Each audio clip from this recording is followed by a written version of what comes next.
Have you ever stood alone at a grave, a world away from everyone you love, with no one to hold your trembling hand? I'm Amelia, 35, a marketing director from Portland, and just days ago, I buried my husband James in Singapore, his body lowered into foreign soil as I stood solitary, my family's excuses echoing in my mind. After 30 sleepless hours of travel, I texted our family group chat. Flight lands at 5 p.m. Can someone pick me up? My brother Troy replied, "We're busy. Try Uber." My mother added, "Why didn't you plan better?" My fingers shook as I typed, "No worries," but inside I was shattering, unaware that within hours my private collapse would spill onto the evening news, exposing truths I'd buried for years. Before grief tore my world apart, James and I had a life most envied. A cozy Portland house with a garden I tended each spring, his teasing about my prize-worthy tomatoes, and a love forged over a spilled coffee in college. We met sophomore year when he ruined my economics textbook, charmed me into a dinner date, and married me after graduation. For 10 years, we built a dream. Thursday game nights, travels to far-off places, and plans for a nursery in our spare room turned office.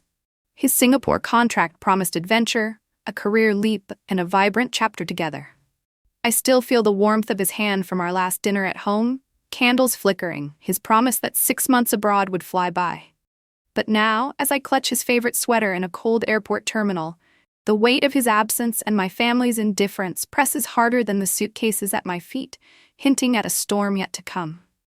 Our Portland life was a tapestry of small joys woven with intention. James, a software engineer, thrived on solving complex problems, while I poured creativity into marketing campaigns. Our 2-story home, with its creaky hardwood floors and bay windows, held memories of lazy Sunday mornings and spontaneous dance parties in the kitchen. The garden was my sanctuary. Each spring, I'd kneel in the dirt, planting tomatoes, zucchini, and marigolds, while James pretended to critique my technique, his laughter bright as the blooms. We traveled when we could, from Icelandic glaciers to Italian vineyards, always returning to our Thursday game nights with friends, where James's competitive streak over board games never failed to spark laughter. We saved diligently, dreaming of a family. The spare room, now an office with his coding books and my vision boards, was ready to become a nursery when the time came. Singapore was meant to be our next adventure. When James landed the 6-month contract, we saw it as a stepping stone, a chance to live abroad, immerse in a new culture, and bolster his career.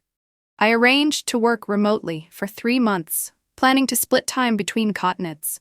The night before he left, we cooked together, soft jazz filling the air, his eyes bright with promises of a brighter future.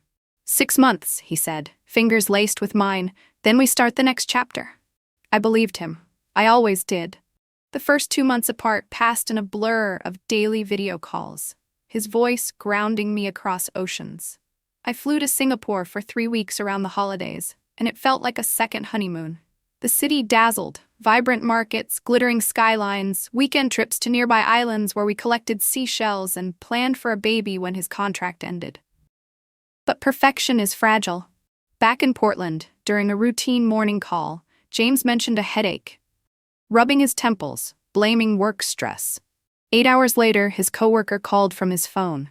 He'd collapsed in a meeting, rushed to the hospital. I booked the first flight, but 26 hours later I arrived to find him in a coma. The doctor's words, brain aneurysm, catastrophic damage, cutting through me like glass. For 5 days I sat by his bed, holding his hand, whispering memories of our life, praying for a miracle that never came. James was 37 when he slipped away, leaving me to navigate a foreign hospital system alone, the weight of grief and bureaucracy threatening to drown me. My family's brief calls offered prayers but no presents, their excuses piling like stones on my chest. As I faced the reality of his death, the practicalities overwhelmed me. Forms in unfamiliar languages, stilted translations via apps, and endless paperwork for a death certificate consumed days. Burying James in Singapore, where costs to transport him home were astronomical, meant a small funeral with his coworkers and a few expats. No family, no lifelong friends. My parents cited expensive flights. Troy had work obligations. I stood alone by his grave, the humid air thick, my heart hollow. Our savings dwindled, credit cards maxed out, as insurance gaps left me scrambling. I updated my family daily, craving their support, but got only practical suggestions. Hire a service, get travel insurance. Their distance wasn't new. Growing up, I'd been second to Troy's needs. My valedictorian speech cut short for his baseball game. My college graduation overshadowed by his sports camps. Even at my wedding, my mother fussed over Troy's late arrival with the wrong date. James saw it, urging me to focus on our joy. But now, alone in Singapore, I began to see the pattern clearly. My family's love came with limits, and I'd spent a lifetime excusing it. The hospital room in Singapore felt like a tomb, sterile and cold, with machines humming a cruel reminder of James's fading presence. For 5 days I sat by his bedside, his hand limp in mine, whispering memories of our Portland mornings, hoping my voice could pull him back. The doctors, kind but clinical, explained the brain aneurysm's devastation. Emergency surgery had failed to reverse the damage. At 37, my James, with his quick laugh and dreams of coding breakthroughs, was slipping away. I clung to him, reading from his favorite books, tracing the lines of his wedding band. But no miracle came. When the machines flatlined, I felt the world collapse, my sobs echoing in a room that didn't understand my language. Navigating the aftermath alone was a nightmare. The death certificate took 3 days of shuttling between offices, each form a puzzle of bureaucracy. My grief interrupted by translation apps and harried interpreters. My family's calls were brief. Mom's, "We're praying for you," cut short by errands, Troy suggesting I hire help to wrap things up. I needed their voices, their presence, but got only distance. Burying James in Singapore, where transport costs were impossible, became my only option. The funeral was small, a handful of his co-workers, a few expats, and me, standing alone as the humid earth claimed him. The weight of it all, grief, paperwork, and financial strain, pressed harder each day. Our savings drained fast. International insurance left gaps I hadn't anticipated, forcing me to max out credit cards.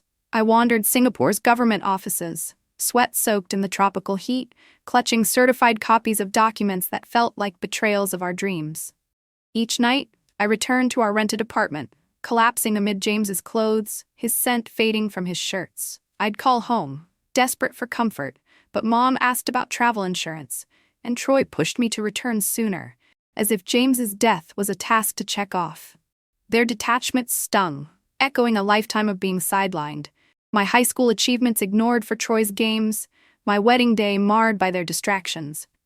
James had always been my anchor, his gentle encouragement shielding me from their neglect, but now I faced it raw and unfiltered. On my last morning in Singapore, I visited James's grave at dawn. The cemetery was serene, birds singing in lush trees, a stark contrast to my churning heart. I placed fresh orchids by his headstone, whispering promises to carry him home and the things he loved, his books, his watch, the seashells from our island trips. My fingers pressed against the cool marble, vowing to keep him alive in my heart every day. The journey home loomed, a 30-hour ordeal of delayed flights and missed connections. A mechanical issue in Singapore stretched into 6 hours. Tokyo's airport hotel offered no rest, only sterile walls and my racing thoughts. Turbulence on the final leg rattled my nerves, the plane shaking as if mirroring my unraveling. I hadn't eaten properly, surviving on grief and stale snacks, my body running on fumes. Through those endless hours, memories of childhood neglect surfaced like ghosts. At 8, my broken arm was secondary to Troy's soccer championship. My college scholarship earned a lecture on costs because of his sports camps. James had seen it, urging me to choose my joy over their limitations, but I'd clung to hope they'd show up when it mattered. Now their silence during his death proved otherwise. I texted the family group chat one last time before landing. "Flight lands at 5 p.m. Can someone pick me up?" Troy's "we're busy, try Uber," and Mom's "why didn't you plan better?" hit like physical blows. I typed, "no worries," but the lie burned. As the plane descended into Portland, the city's familiar skyline blurred through my tears, a homecoming that felt anything but welcoming. The airport buzzed with reunions, families embracing, while I stood alone, clutching James's belongings, the weight of his absence heavier than ever. Portland International Airport thrummed with life, passengers rushing to baggage claim, their faces lit with anticipation, while I moved like a shadow, my steps heavy under the fluorescent glare. Customs dragged on, each question from the officer a reminder of the passport marking my tragedy.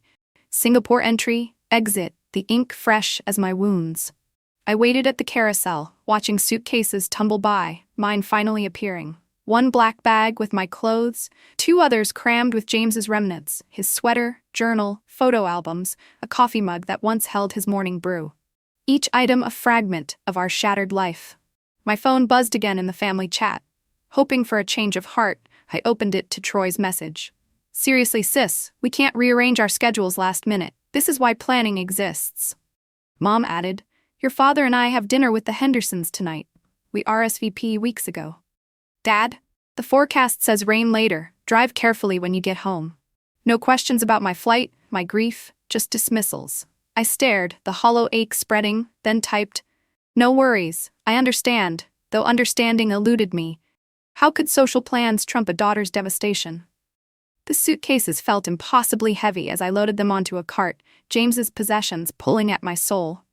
As I pushed toward the exit, a wheel jammed, toppling the top bag, spilling his clothes across the floor. Blue sweater, running shoes, the tie from our fancy dinners. I knelt, tears blurring everything, gathering them frantically, each touch unleashing waves of loss.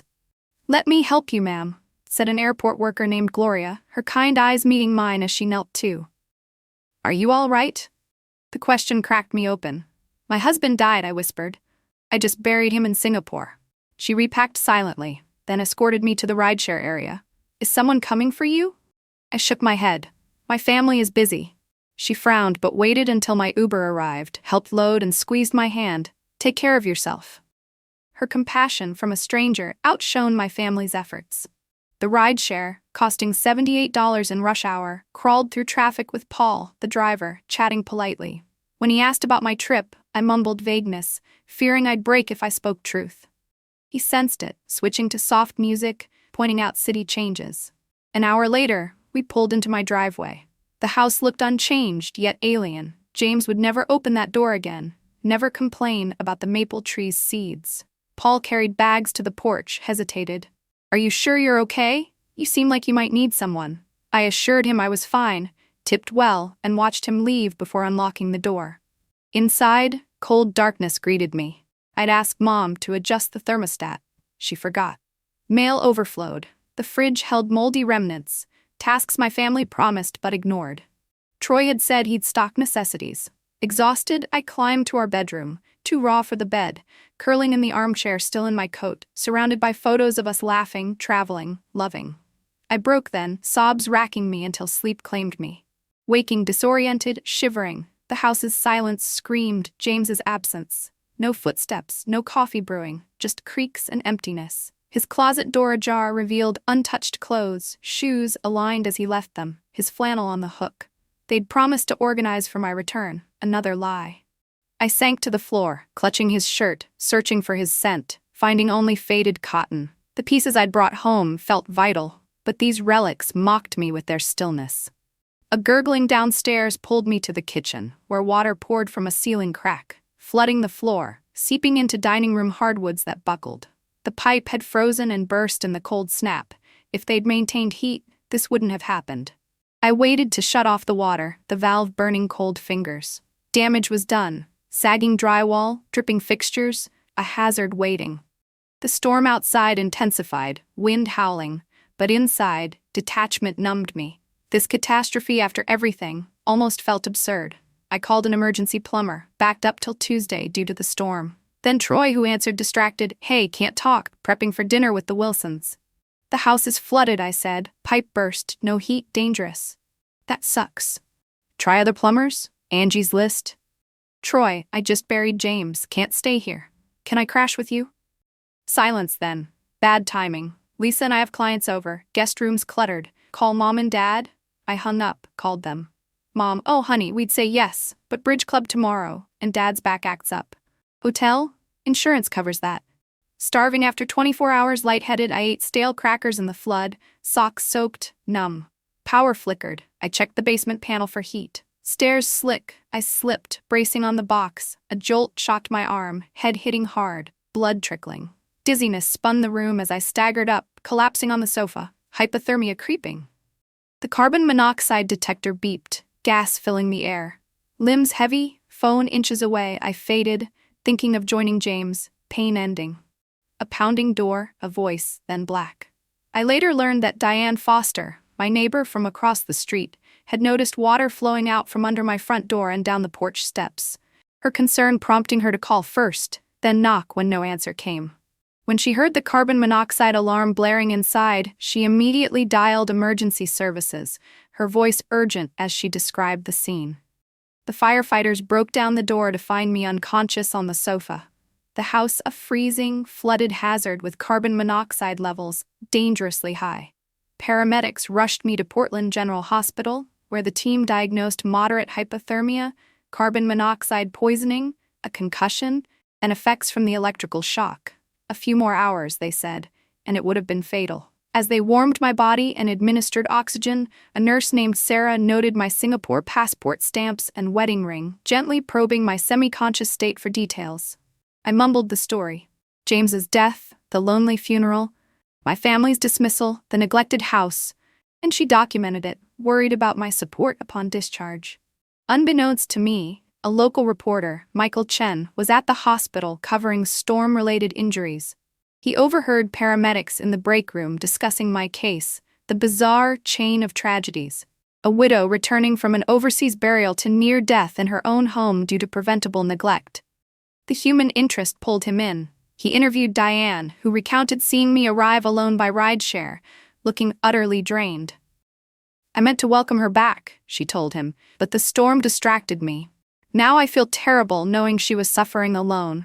The paramedics shared the open family chat on my phone, the texts dismissing my plea for a ride, their words heartbreaking in context. By evening, the story aired on local news. Local woman returns from husband's overseas funeral to near tragedy, detailing the burial, exhausting travel, family rejection, and household emergency. Social media exploded, screenshots of the text spreading, the hashtag #NoWorries trending with stories of similar abandonment. Community response surged, plumbers offering free repairs, restoration services for water damage, a hotel chain with complimentary stays. As I drifted in and out of consciousness, the hospital room became a hub of activity. Doctors monitored my heart for shock-induced irregularities, stitched the gash on my temple, and ran tests for the concussion. Sarah stayed close, her compassion a lifeline amid the beeps and sterile smells. When the news story broke, my family saw it at 10 p.m., the footage of emergency lights at my house shattering their evening. Troy burst into my room first, facepalm. "We just saw the news. They're making it sound like we abandoned you." Mom followed, defensive. "This is a misrepresentation. We had no idea the house was like that. Amelia knows we'd have helped if we understood." Dad lingered by the door, silent until the nurse left, then approached. "Are you going to be okay?" It was the first real concern since James died. My phone rang non-stop, extended family, friends horrified by the report. Aunt Susan called Mom, demanding why no one picked me up. Dad's boss texted offers of help. Their image of a close family cracked under the spotlight. In the hallway, I heard their hushed arguments. Troy fretting over his reputation, Mom about her bridge club, Dad suggesting I stay with them for show. Not once did remorse surface, it was all damage control. The hospital social worker, Miss Patel, arrived with discharge options, noting the growing community support, grief counseling, meal deliveries, neighbor volunteers. "You have choices," she said. "You don't have to go with family if it's not right." Her words planted a seed, the first acknowledgement that blood didn't bind me to toxicity. As my family hovered, performing concern for staff, I thought of James, his encouragement to value myself beyond their limits. The contrast was stark, strangers offering unconditional aid while my family prioritized optics. By morning, I stabilized, the room crowded with their staged presence, Troy scrolling social media, Mom fussing over my table, Dad sighing at the window.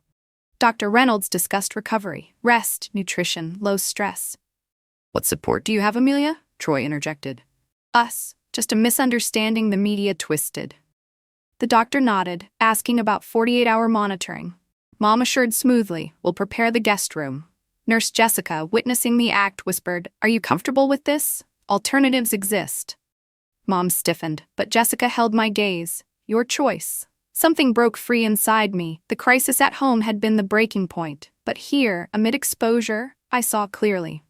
"I'd like to hear the alternatives," I said, voice steady. Silence fell, my family stared in shock. The social worker outlined resources: 2-week hotel stay at Riverview, meals, transport, grief group, home security upgrades. Neighbors volunteered checks, businesses covered repairs. The outpouring from strangers healed where family failed. My family sputtered. Troy called it ridiculous, Mom indignant, but I accepted the plan. "What have you done?" I asked calmly, listing failures. Ignoring James's dying, the funeral, airport plea, house neglect. "You didn't ask how I was, only when I'd return." Mom claimed support in their way. Expectations unrealistic. "Needing a ride after burying my husband is unrealistic," I countered. Dad suggested grief spoke, but I replied, "I'm clearer than ever. I've accepted scraps too long." Jessica praised my courage later. "You're choosing healing over baggage." That afternoon, services coordinated, hotel ready, restoration photos shown, meals planned. Each act reinforced. Support without strings existed.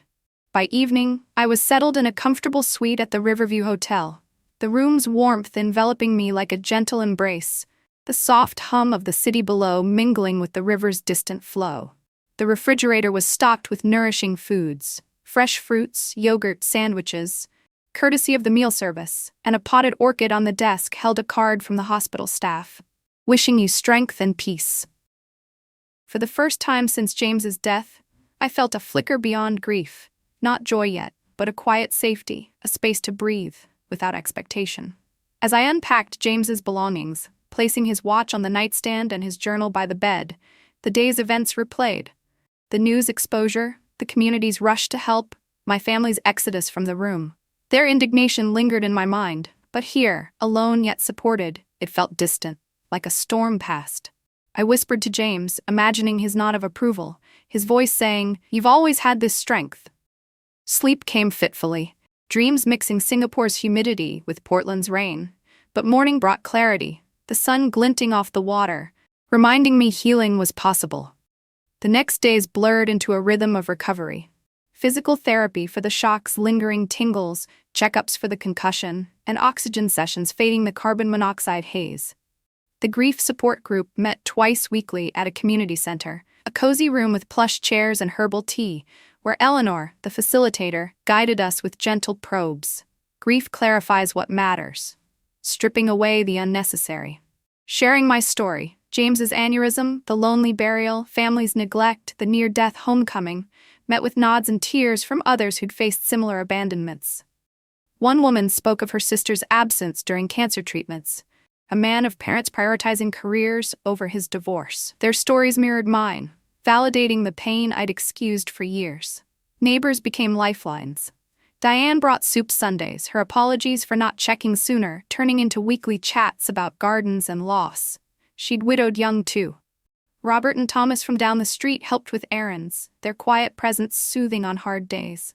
Maria, the retired teacher, sat silently sometimes, her hand on mine enough.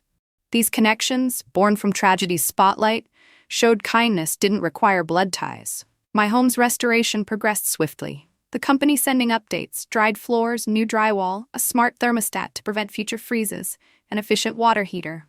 What started as disaster became upgrade. Pipes reinforced, electrical checked. Renewal from ruin. I visited once, the scent of fresh paint mingling with memories, James's office intact but brighter. The scholarship idea bloomed during therapy sessions, my counselor noting how channeling grief into purpose aids healing. Using James's life insurance, finally processed, I founded the James Henderson Memorial Scholarship at our college, aiding study abroad students with emergency funds, family travel coverage, safeguards I'd lacked. Drafting provisions felt therapeutic, each clause a lesson from pain, contingency for medical crises, bureaucratic aid. Honoring his love for education and adventure transformed loss into legacy. On our would-be 11th anniversary, I hosted a gathering at the nearly finished home, friends old and new, toasting the first recipient, Angela, heading to Japan. My family declined invitations, citing commitments, but their absence freed me to celebrate authentically. Family contact remained sparse, text superficial, Mom's thinking of you card, Troy's call veering to his work woes, Dad's email with insurance tips. I replied briefly, boundaries firm, no longer pouring energy into one-sided bonds. Dad's handwritten letter arrived months in, admitting failures. I see our shortcomings now, in comfort as much as practicalities. No excuses, just acknowledgement. James would be proud. It stirred mixed emotions. Therapy helped parse it, what I wanted versus obligation. I responded with terms, occasional lunches, just us, exploratory, no holidays yet. He agreed. Our first meeting, awkward over coffee, discussing weather, work, tentatively touching past hurts. The second eased, sharing James' memories. By the third, a fragile connection emerged, authentic if limited. Mom and Troy stayed distant, cards and gifts impersonal, unchanged. I accepted it, focusing on nourishing ties. 3 months post-tragedy, physical scars faded, the handmark faint, temple line hidden. Emotional mending deepened through group insights, Eleanor's words ringing, pain reveals truths. Beautiful and hard. The house, rebuilt stronger, mirrored me. Upgraded systems, fresh starts. Community bonds solidified. Diane's soups evolved to garden planning, Maria's visits to book shares. The scholarship's launch brought media follow-up, positive now, highlighting resilience and giving back. Sharing publicly via interviews or the group's encouragement reinforced my voice. Grief waves still hit, anniversaries, scents triggering memories. But tools like journaling James's stories or beach walks with collected shells grounded me. I whispered updates to him nightly, feeling his pride in my growth, the boundaries set, the family chosen. A year after James's death, I stood alone at the airport, waiting for the flight back to Singapore, the anniversary marking not just loss, but the beginning of my rebirth. The terminal buzzed with families reuniting, their hugs and chatter a bittersweet reminder of what I'd craved but learned to find elsewhere. My suitcase held lighter now. Photos, a seashell necklace we'd made together, and a small journal of letters I'd written to him over the months. As I boarded, the plane's hum stirred memories of that harrowing return trip, but this time peace accompanied the grief, a quiet strength forged from boundaries and unexpected alliances. Settling into my seat, I watched Portland fade below, reflecting on how far I'd come, the community's embrace still warming me like a blanket against the chill of abandonment. The flight stretched long, but I used the hours to revisit our time in Singapore, adding new layers to the memories. I recalled a hidden street market James had discovered, where we'd sampled spicy noodles and laughed over bargaining for trinkets. Now, I planned to revisit it, honoring him by experiencing the city anew. Turbulence jolted the plane, but it didn't unsettle me as before. Therapy had taught me to breathe through storms, literal and emotional. I jotted notes in my journal, ideas for expanding the scholarship, perhaps including mentorship for recipients facing cultural shocks abroad. Landing in Singapore, the familiar humidity wrapped around me, a mix of comfort and sorrow. I checked into a modest hotel near the cemetery, the room simple yet inviting, with views of the bustling streets that once excited us. That evening, I wandered the city, visiting our favorite spots, a rooftop bar where we'd toasted the future, an island beach where we'd dreamed of children. New details emerged in my mind, the way James's eyes lit when describing code breakthroughs to coworkers, or how he'd surprise me with fresh mangoes from the market. These recollections, once painful, now brought smiles amid tears. The next morning, I took a taxi to the cemetery, the driver chatting about local changes since my last visit, a new park nearby, festivals resuming post-pandemic. The grounds were as peaceful as I remembered, lush greenery and singing birds softening the solemnity. James's headstone stood unchanged, simple and dignified, engraved with his name and our wedding date. I knelt on the grass, placing fresh flowers and the seashell necklace, whispering updates, the scholarship success, Angela's excited emails from Japan, the tentative bridges with Dad. For the first time, I shared aloud the deeper shifts, the way grief had unveiled my family's limitations, forcing me to seek support beyond blood. New thoughts surfaced. Perhaps their neglect stemmed from their own unhealed wounds.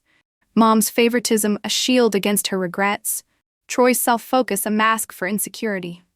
Understanding didn't excuse, but it freed me from bitterness, allowing compassion without reconnection.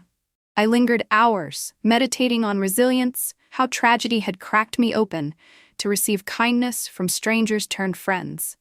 Leaving the grave, I felt lighter, as if releasing another layer of pain into the tropical breeze.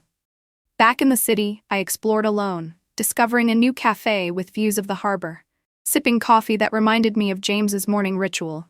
There, I met an expat widow, Clara, who shared her story over tea, losing her partner to illness abroad, building a new life through local volunteering.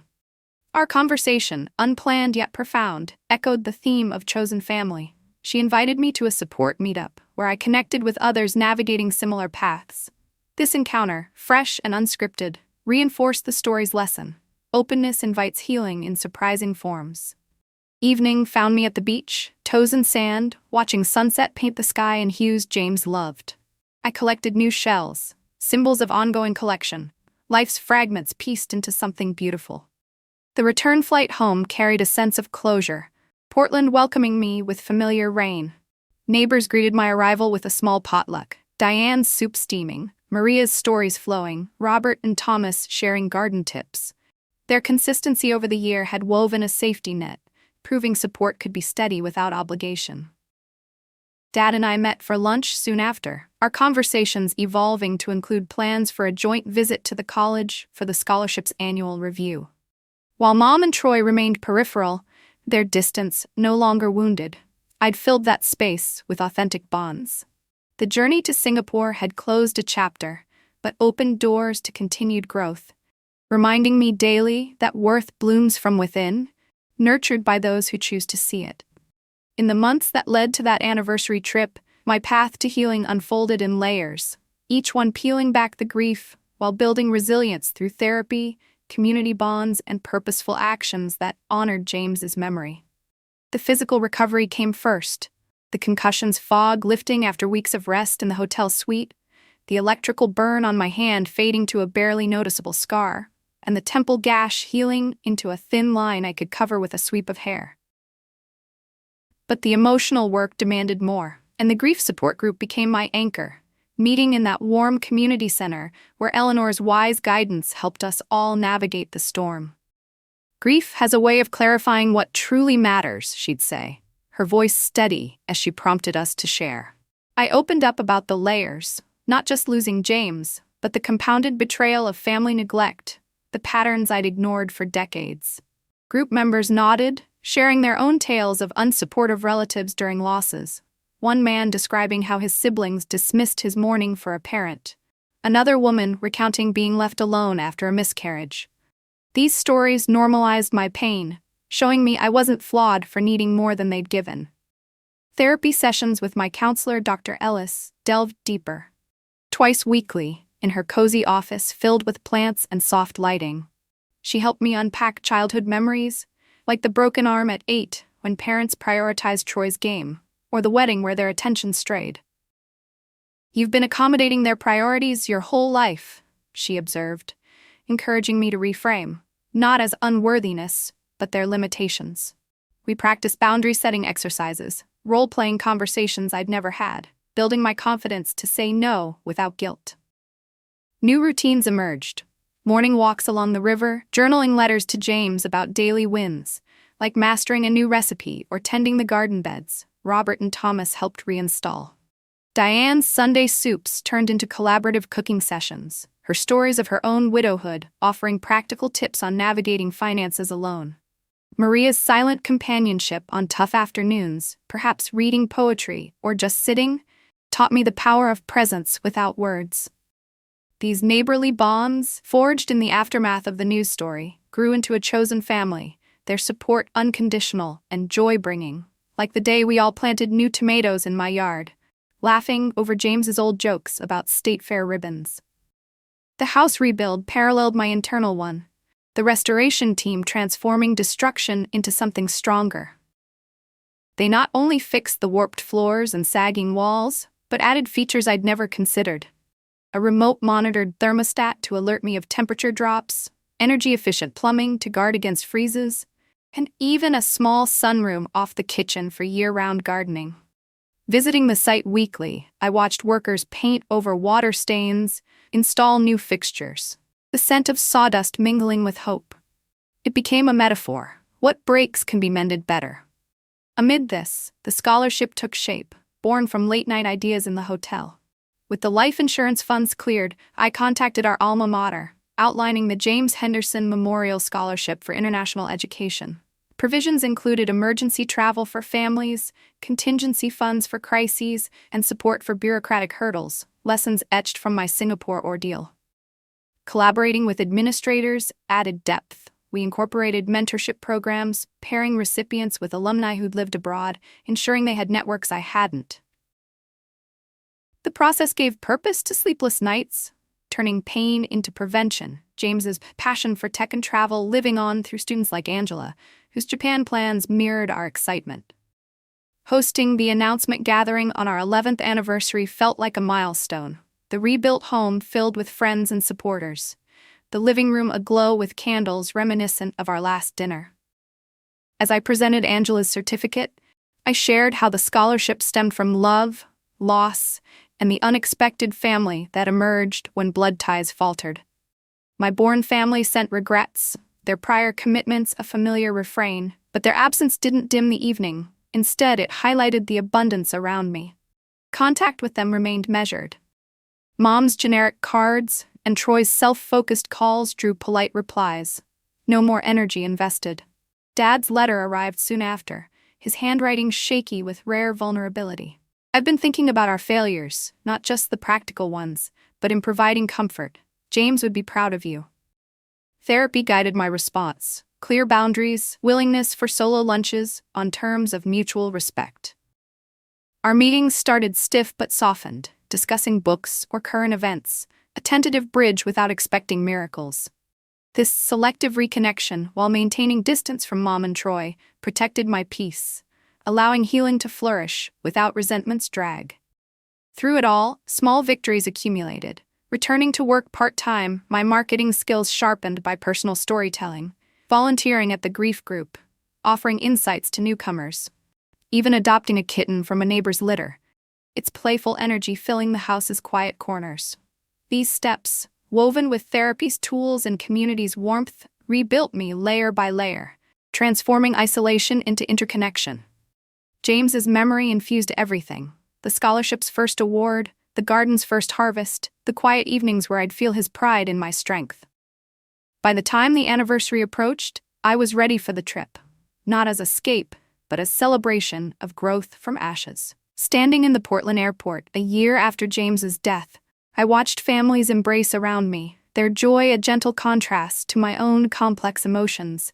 Sadness for what my blood family couldn't offer, but no longer the aching void it once created. I'd learned to fill that space with chosen connections, bonds forged in vulnerability and kindness. My flight to Singapore awaited, a pilgrimage to his grave on the anniversary, carrying not just grief but gratitude for the growth it spurred. The terminal's announcements faded as I boarded, settling into my seat with a journal of reflections, the plane's ascent lifting me toward closure. This journey differed vastly from the desperate return a year ago, when exhaustion and abandonment nearly claimed me. Now, I carried an inner community. Neighbors' well wishes texted that morning, the grief group's encouragement echoing in my mind. As clouds parted below, I thought of how resilience had reshaped me, turning pain into purpose, isolation into intentional solitude. Arriving in Singapore, the city's vibrant energy welcomed me back, a mix of familiarity and fresh discovery.